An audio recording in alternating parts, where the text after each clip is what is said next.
good at all. Annie, I'm going to get a trolley, but it looks really bad. It looks bad? Yeah.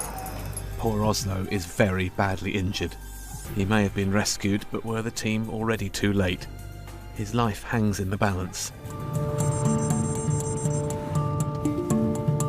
Today, Annie is on her way to an address in North London. A colleague of hers needs help. She's received a call saying that 3 dogs have been heard fighting. We believe them to be 2 Huskies and a bull breed. When a call comes into the RSPCA, they are prioritised in order of seriousness. This call is an emergency. Apparently the people haven't been seen for 2 days. They're bleeding, I know that much. All right, we'll sort it. See you in a bit. When there's more than one dog, pack mentality kind of kicks in. They can cause some real injury to each other and sometimes kill each other. And it's not just the dogs' lives that are in danger. Every time an inspector goes into a heated situation like this, the risks to them are huge. Things look serious. There's no owner in sight, and it's not just the RSPCA that have been called out. I'm going to get out and have a chat with the police. The police have to secure the area before Annie's allowed anywhere near the fighting dogs. Pumped full of adrenaline, they could well turn on the people trying to help. Stay there, yeah. Okay, is this about dogs? Yes. Okay. The police think one of the dogs could well be a pit bull, a breed that's outlawed in this country. We're still trying to secure the pit bull. With no owner to intervene, the police could be forced to use extreme measures. It could end very badly for the fighting dogs. Pit bull's got one of the Huskies by the throat and has been throwing it around. It's bleeding quite heavily. Okay. And we've got a firearms unit in there and dog handlers. Okay. Dog handlers are trying to secure the dog safely and humanely, the pit bull initially. But the other added danger we've got is that we're presuming the Husky's brother or sister is there as well. So we've got another Husky that's unharmed and uninjured. Right. So the dog handlers have got to secure both dogs. Okay. And we've got to try and rescue the injured dog. Okay, So no that's problems. where we're at the moment. It's a tense wait until the police have the situation under control.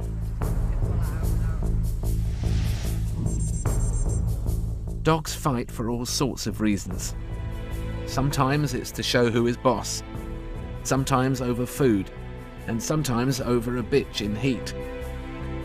But no matter what the reason, sometimes the results can be fatal. The police have managed to capture what they think is a pit bull. He hasn't come out unscathed. Do you want us to come in, yeah? But for the badly injured dog, Oslo, it could already be too late.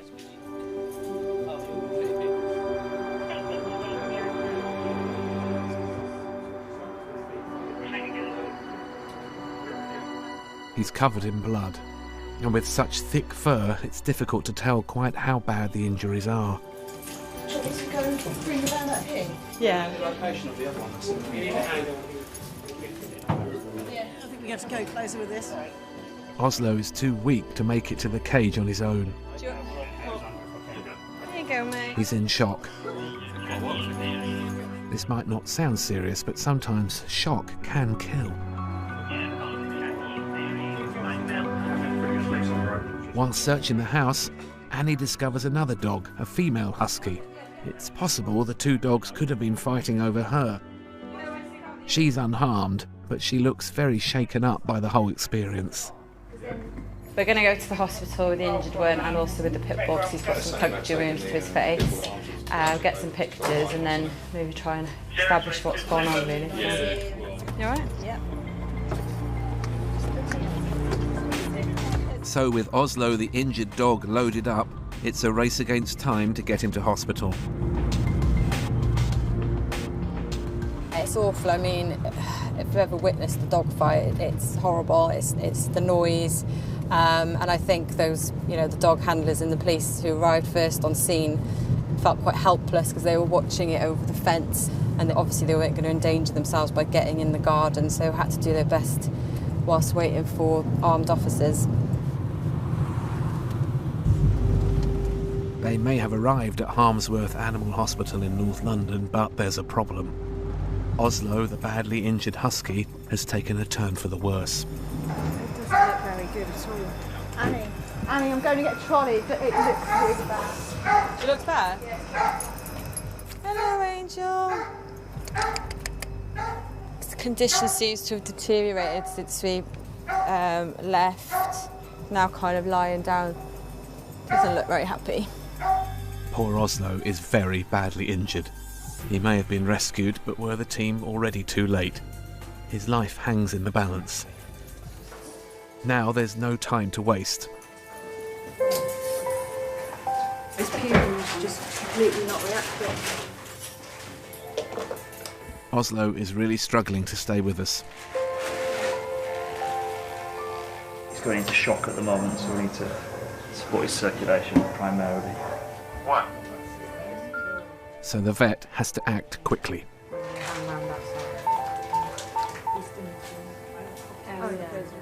He needs a high rate of fluids very quickly. He's going into shock at the moment, so his body's circulatory system's starting to shut down. Oslo is in the best place he could be right now, but at the moment, things are still looking very grave for him. It's touch and go at the moment. I mean, the fact he's deteriorating is not a good sign. We'll know more once he's had some fluids for 20 minutes. So yeah, the red top. As Oslo's life hangs in the balance, Annie and Natalie need to check on his opponent. He looks like he's in a little bit of shock as well, like this sort of salivating and stuff. He's got a lot of puncture wounds around his jaw and around his ear, and we're just a bit worried that he might have some old puncture wounds, which suggests he's fought or been attacked before. At the moment, the police think Troy could well be a pit bull breed.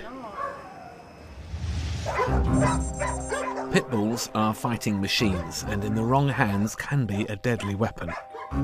In England, it's illegal to own, sell, give away or breed from a pit bull terrier. The team at Harmsworth Animal Hospital will make sure Troy's well looked after. But sadly for him, if the police confirm that he's a dangerous dog, he could well be put to sleep.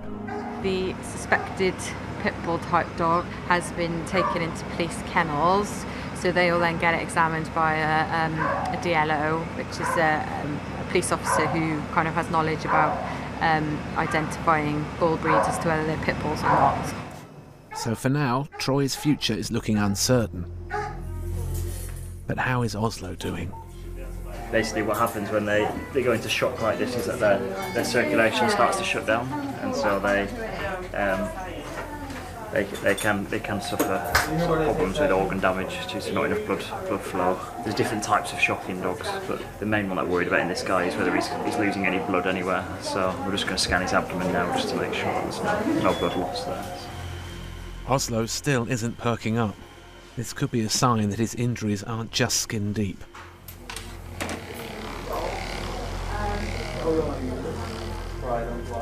Using ultrasound, David is able to see if there is any sign of internal bleeding.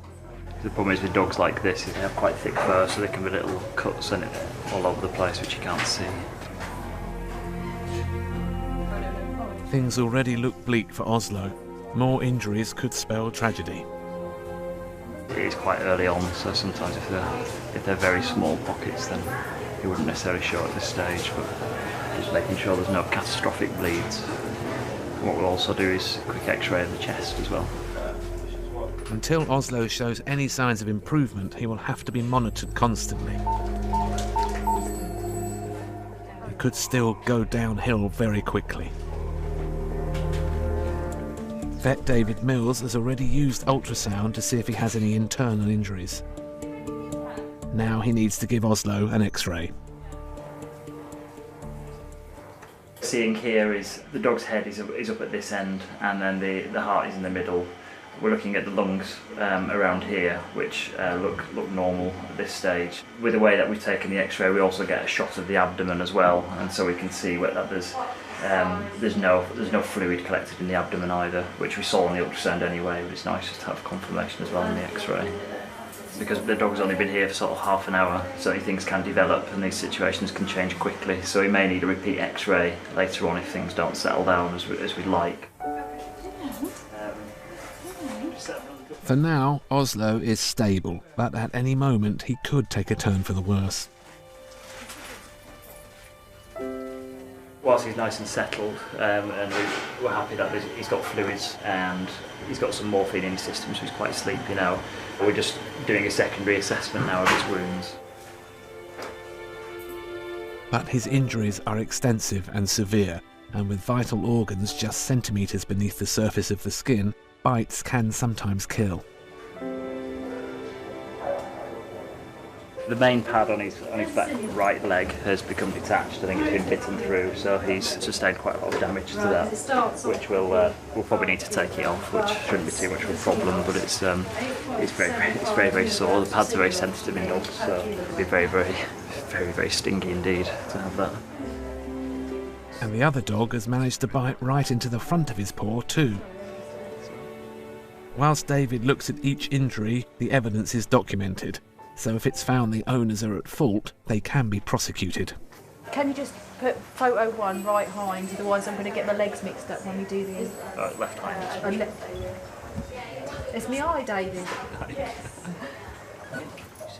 These wounds will take a long time to heal, but David is doing everything he can to make Oslo as comfortable as possible. For the past 2 hours he's been working tirelessly to save Oslo's life.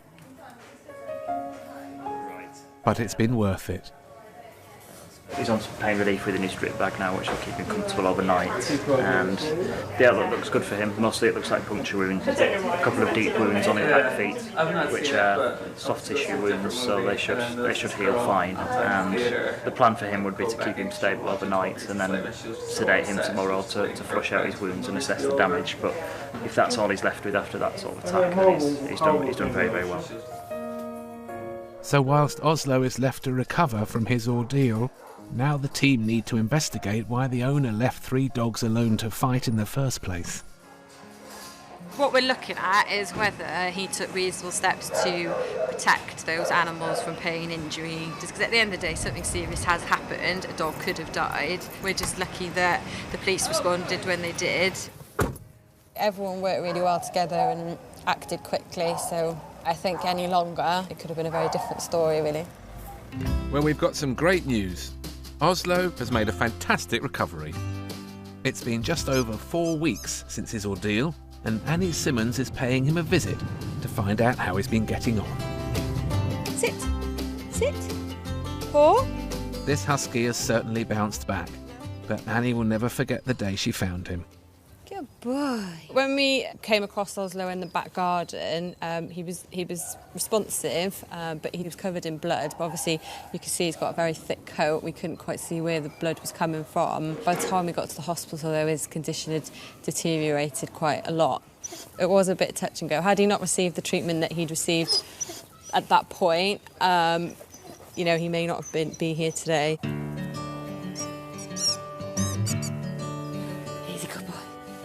He also sustained some nasty injuries, but it looks like they're healing well. He had a puncture wound to his neck. Obviously it was shaved in order for him to clean it, but the hair's now growing back nicely. But it was perhaps his paws that suffered the most damage. The pads on one of his rear paws were almost ripped clean off. But even that's healing up nicely. Just here. Apart from the shaved bits, you can't really see where his injuries were. If you didn't know he'd been through that, then you wouldn't know he'd been in that kind of fight, and that his life was basically hanging in the balance at one point. And today, Annie's just happy to see him back in one piece. Looking at him now, I can't believe he's the same dog. He's full of beans. Come on in. Interested in everything. Sit. Looks like he's made a full recovery, which is good. Oslo will stay at the kennels until the RSPCA work out if anyone is to blame for the dog's fighting. Hopefully, he'll be up for rehoming soon.